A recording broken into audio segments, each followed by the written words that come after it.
Okay, we are now outside, which is a good sign. We're making forward progress.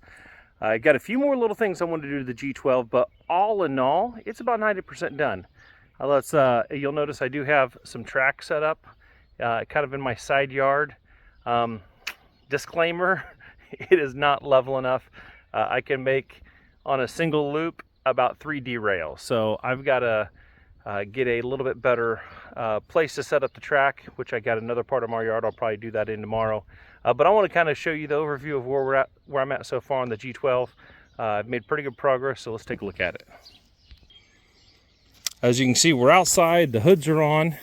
I went ahead and fashioned up a little riser for the seat, and went to G12 Fabric, picked up some material and some cushions, and sewed up a seat.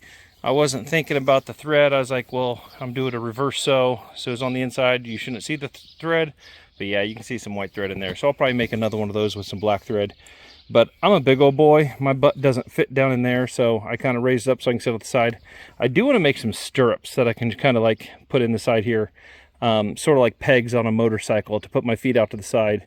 I do need to make a cover for the drive shaft, and in that cover for the drive shaft, I'll cover up the linkage that drives the valve. But let me go ahead and open up the panels here. So get this one lifted up and set back. Get this one propped up. My hardware store was out of 3/4 inch pipe plugs. So there's the hydraulic oil tank that I built. I do need to get a 3/4 inch pipe plug in there. I went ahead and 3D printed me a plug for the main one. Got the Miniture train logo kind of in there.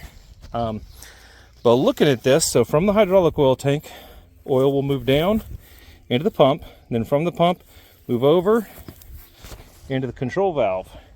That control valve, we got 2 hoses going down to the motor.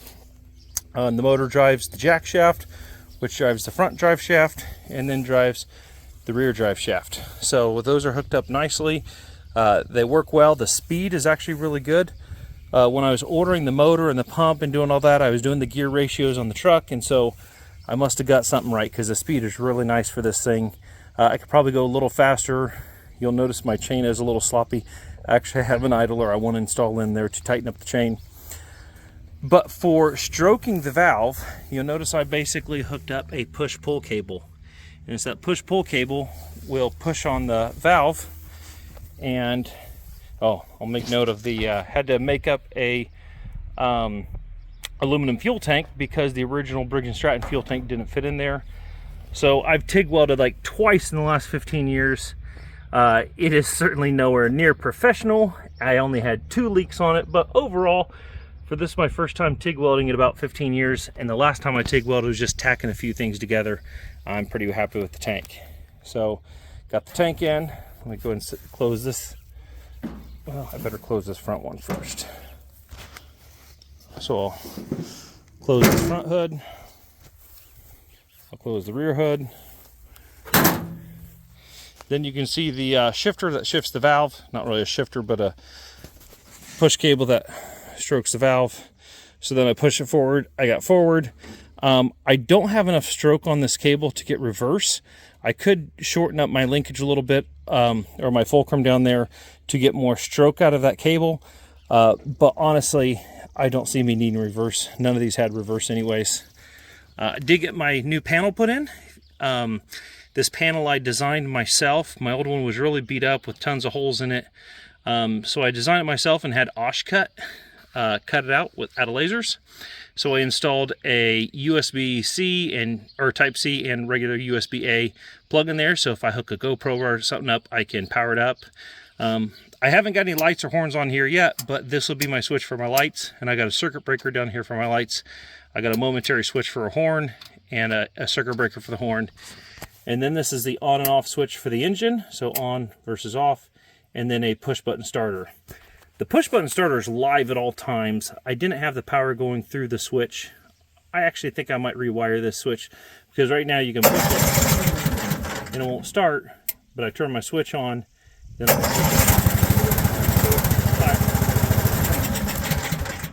and it'll fire right up. So really happy with that Briggs motor. Runs really good. you notice I still have the regular linkage here for the throttle and basically driving it. I didn't use this one for the valve. I was originally going to use this for the valve, but if I were to put my legs in here, you know, if they were in here on top of this, I can't hardly get to those. So I went ahead, this is not being used, I'm just sitting here. I do have this one for the throttle, so I can push it up to here. When I pull it behind that set, that kind of holds the throttle in full stroke. So it's at full RPMs, and then I can just push forward on this to make it go. So like I said, I want to put some pegs out here so that I can kind of sit on this sort of like a motorcycle. And then the hole in the middle here, I got to install my steering wheel yet. So I can't really drive this yet because I don't have my steering wheel yet, but that's what that hole's for. And about 99% of you may have chuckled or said, Joey, you're an idiot. But no, that is a hole for a gauge for a voltmeter. I had one in there. I went and installed it today, and it was faulty, so it took it out. So I got to get a new one. But just to show you it runs, let's take it for a quick spin until it derails. So I won't be talking because this will be a little loud, but let's go for a ride.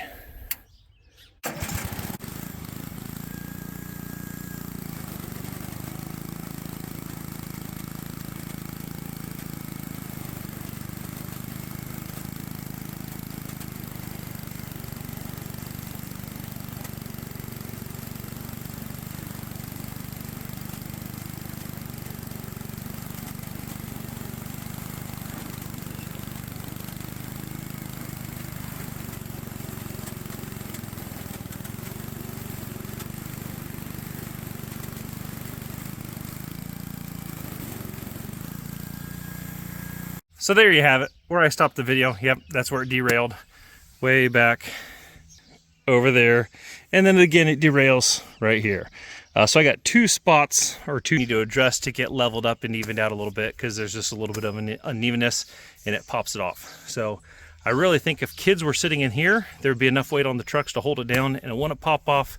But I need to level out the track. So I'm gonna probably move this over to another spot in my yard where I can get it out. But for now, hopefully you found this enjoyable, and yeah, maybe not.